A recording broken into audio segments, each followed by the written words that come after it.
Salmo 137, todo ele, nós vamos ler, ele tem apenas 9 versículos, então a gente lê tranquilamente ele aí.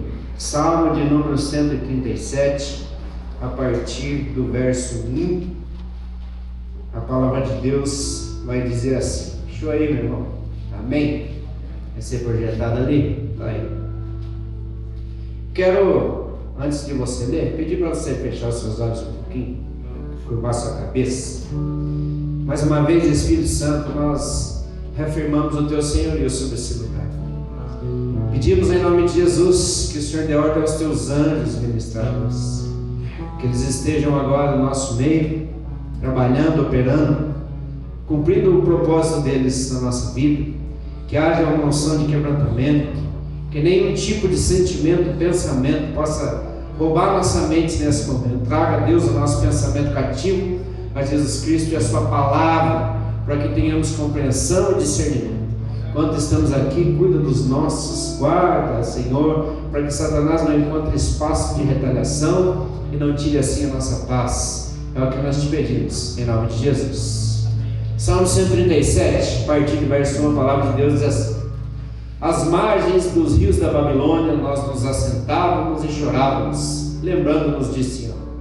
Nos salgueiros que lá havia, pendurávamos as nossas harpas, pois aqueles que nos levaram cativos nos pediam canções, e os nossos opressores que fôssemos alegres, dizendo: entoai-nos alguns dos cânticos de Sião. Como, porém, haveríamos de entoar o canto do Senhor em terra estranha? Se eu de ti me esquecer, ó Jerusalém, que se resseque a minha mão direita, apegue-se a minha língua ao paladar, se não me lembrar de ti, se não preferir eu, Jerusalém, a minha maior alegria.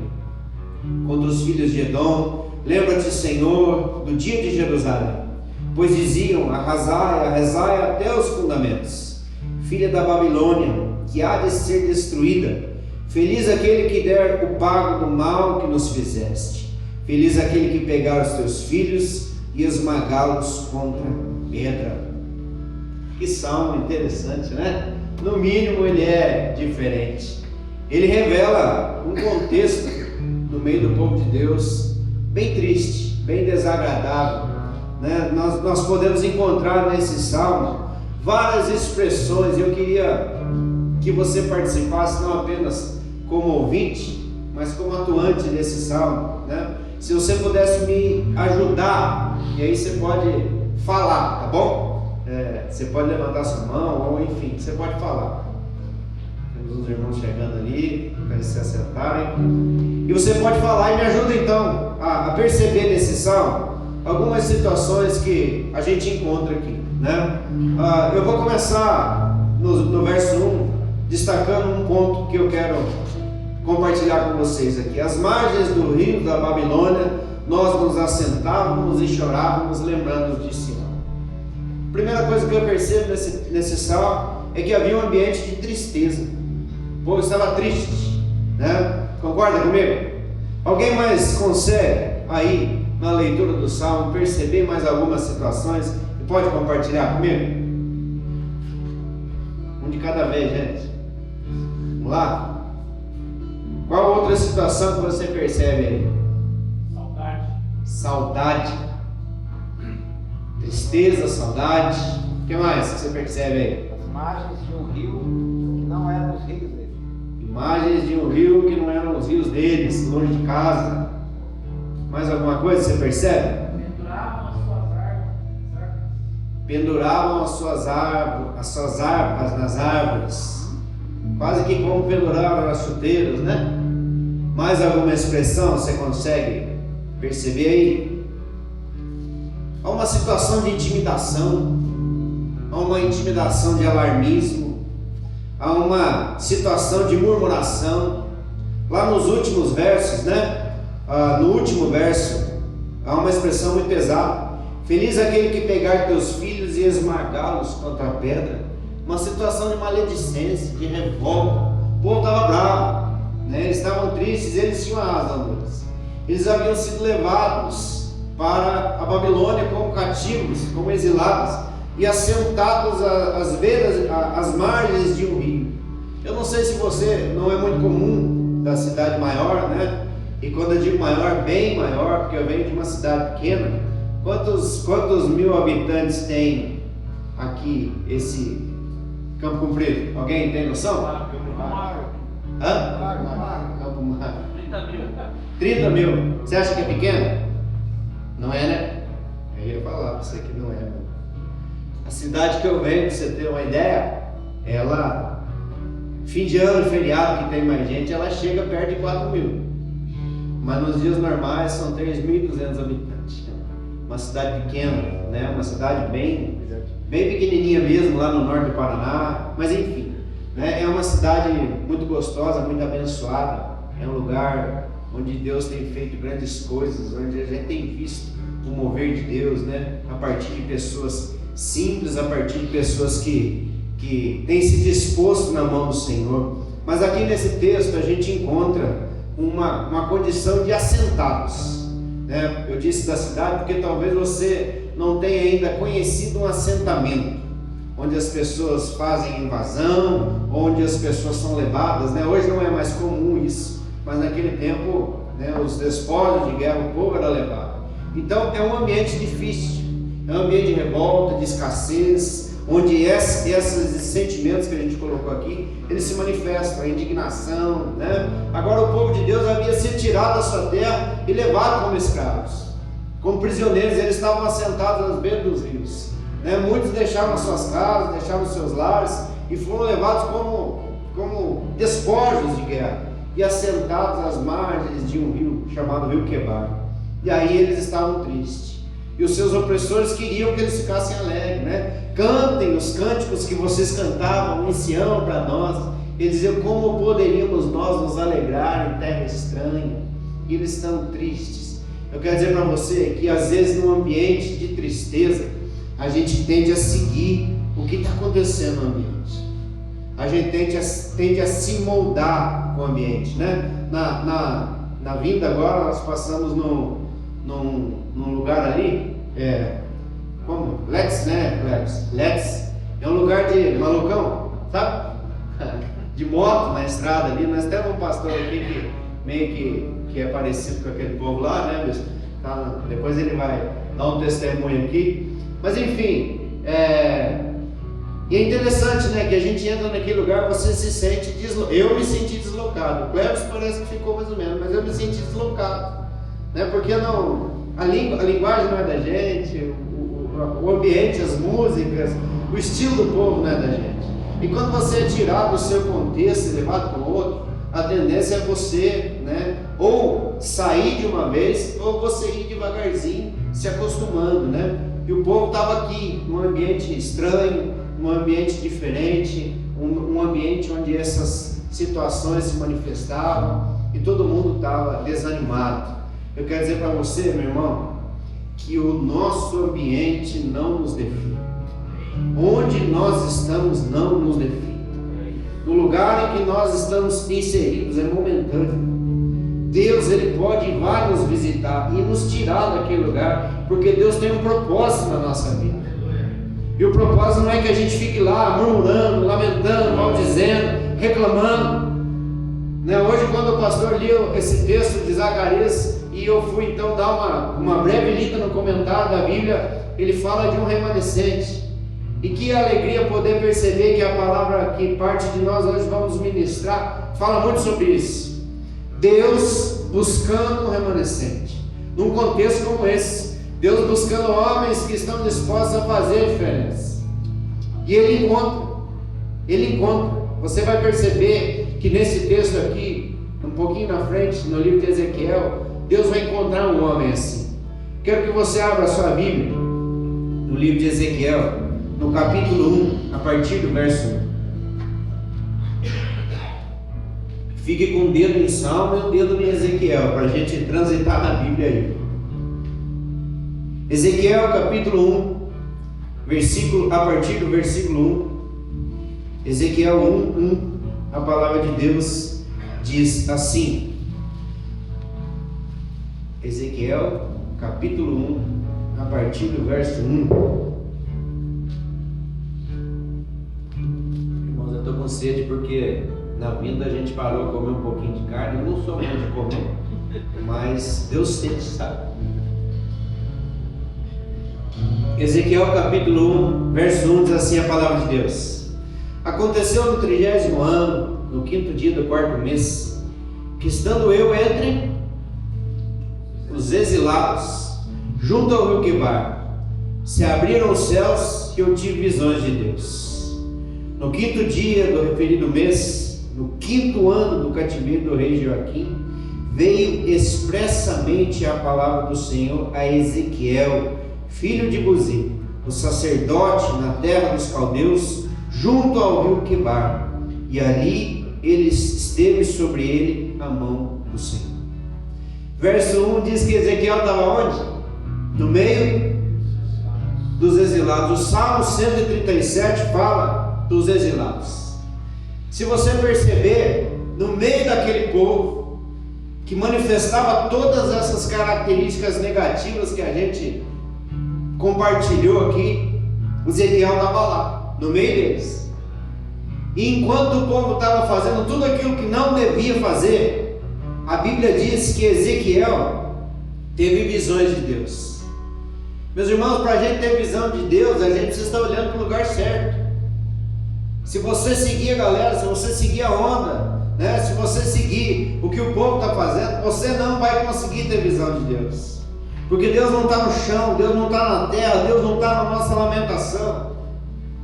Quando no capítulo 6 de Isaías, no chamamento de Isaías, né, a Bíblia diz que no ano da morte do rei Uzias, Isaías viu o Senhor assentado sobre um alto e sublime trono.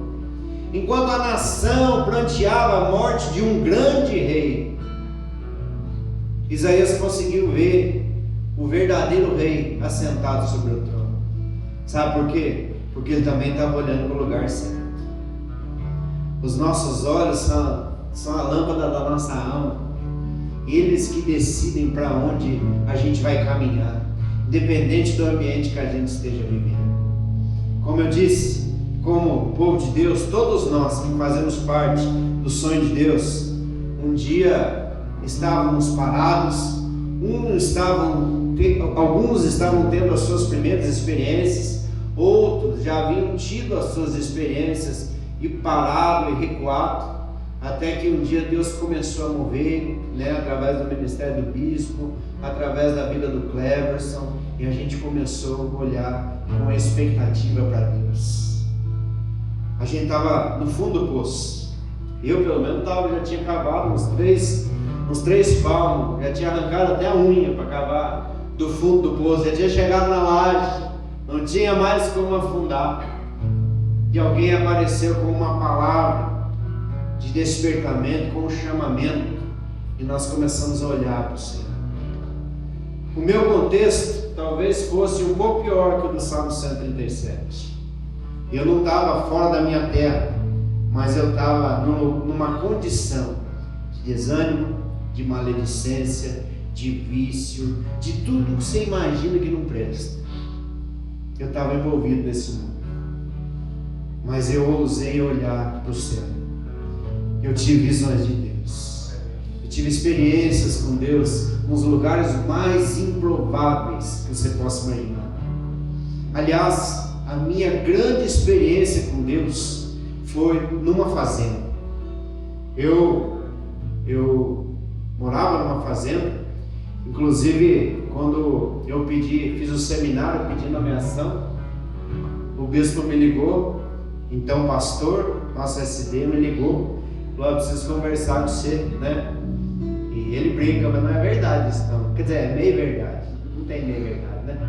Mas ele brinca que quando ele me ligou falando: preciso conversar com você sobre o negócio da nomeação lá, ele diz assim que eu falei que tinha que esperar um pouco, eu tinha que colher a minha roça de milho que eu tinha plantado. Não é bem assim a história, tá bom? Parecido, é meio mais ou menos isso, mas não é isso. Mas sabe, o dia que o bispo me ligou, eu tinha feito a estrada da fazenda, tinha arrumado a estrada com o trator, passado a lâmina, e fui tentar sair. Na época eu já tinha um Fusca, tinha evoluído, porque os primeiros 4 anos, o Fusca para mim foi uma evolução. Nos primeiros 4 anos, eu da minha conversão, nós andávamos 4 quilômetros para ir, 4 para voltar, 8 de charrete. A gente ia para o culto de charrete com uma neném de 1 ano. Ela ia embolada no peneguinho. Sabe o que é pelego? Sabe o que é carneiro?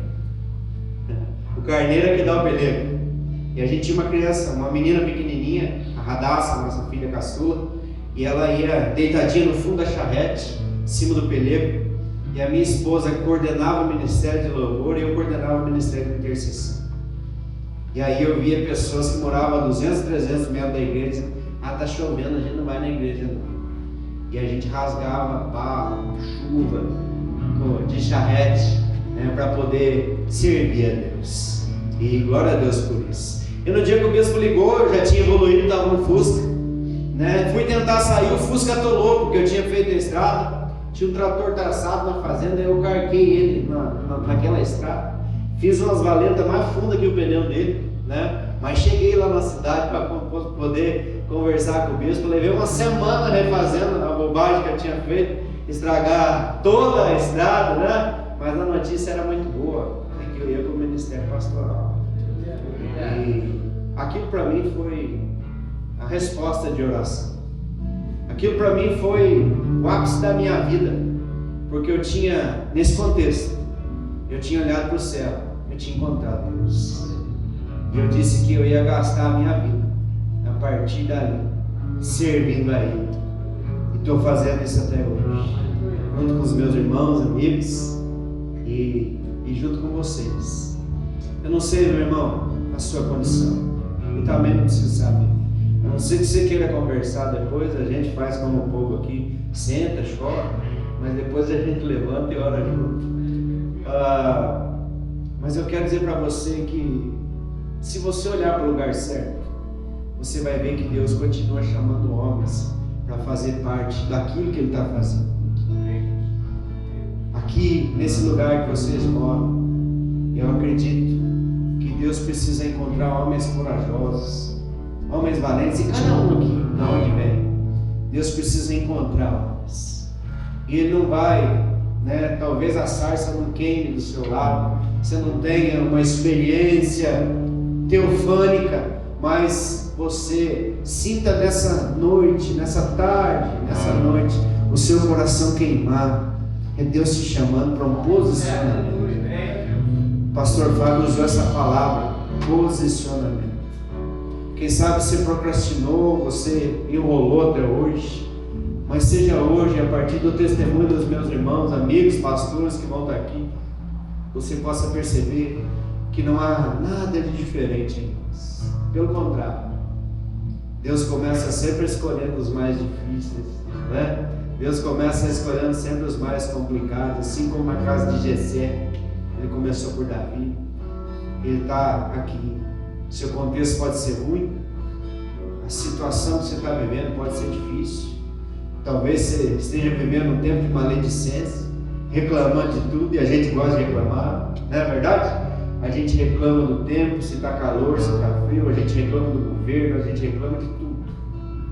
Mas não importa o cenário da sua vida. Se você fizer uma cena para o Senhor essa tarde, durante esses momentos aqui, tenho certeza que Deus vai te dar visões. Você vai perceber, a partir da ministração dos irmãos que virão aqui, dos pastores que virão aqui, você vai perceber que Ezequiel continua caminhando para um propósito. Deus o encontra lá, se revela a ele, e agora Deus vai levar ele a trilhar um caminho, e um caminho maravilhoso, onde Deus vai estar com ele todo o tempo. Deus não vai te chamar para te deixar solto, Deus não vai te chamar para te colocar numa furada, Deus vai te chamar e vai caminhar com você. Aliás, Ele disse: estarei com vocês todos os dias, até a consumação dos séculos. Se você entende isso, entende que isso é para você, e decide se posicionar essa noite, essa tarde, e também nessa noite, quero convidar você a se colocar em pé, para a gente ter uma oração.